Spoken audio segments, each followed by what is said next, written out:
Still on how to tackle executing and monitoring and controlling, you need to ask yourself, what am I doing here? What am I doing here? Why am I doing it? What am I doing here? Why am I doing it? Which processes am I dependent on? In other words, which processes are going to give me an input that I need for what I'm doing?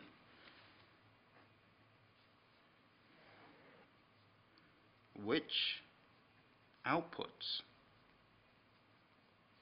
do I need from these processes? Okay. The next question is, how do I do this? In other words, how do I carry out the process that I need to carry out? And the last one is, what do I get out of this? And most importantly, this is a big question. Do I do this today?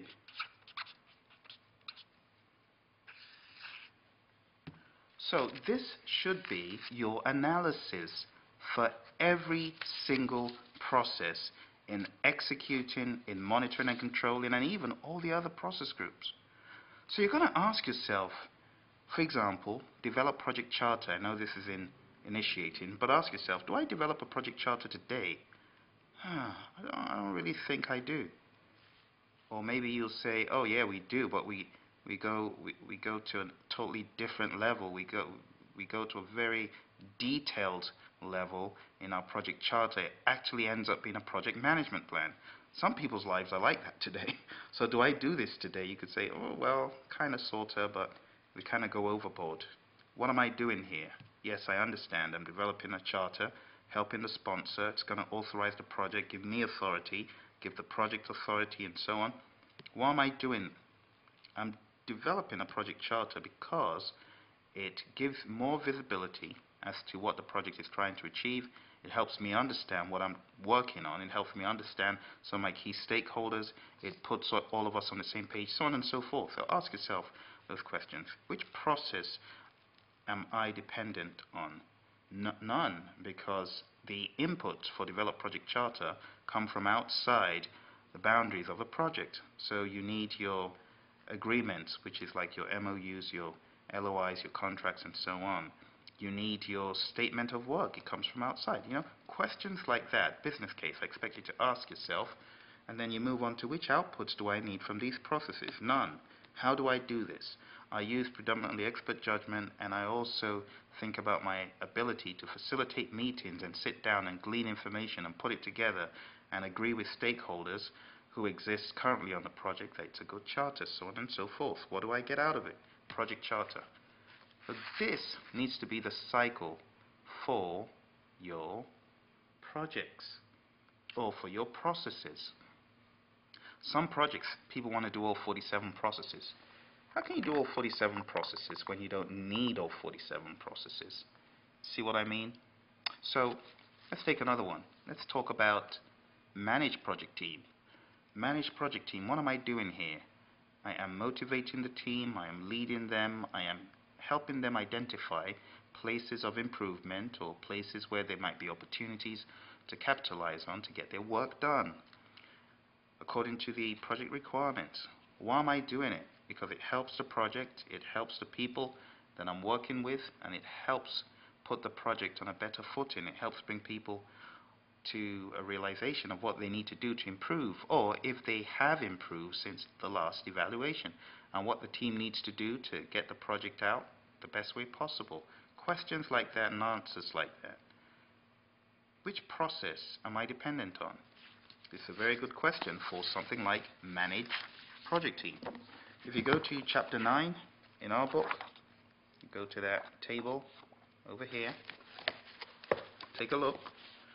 For managed project team, you need your human resource management plan. Where does that come from? It comes from the plan human resource management process right here. This is an input to this down here. You have project staff assignments. Where does that come from?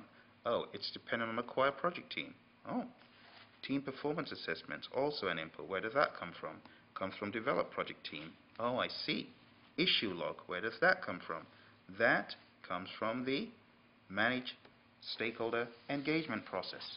Let's flip to that process. Take a look at manage stakeholder engagement.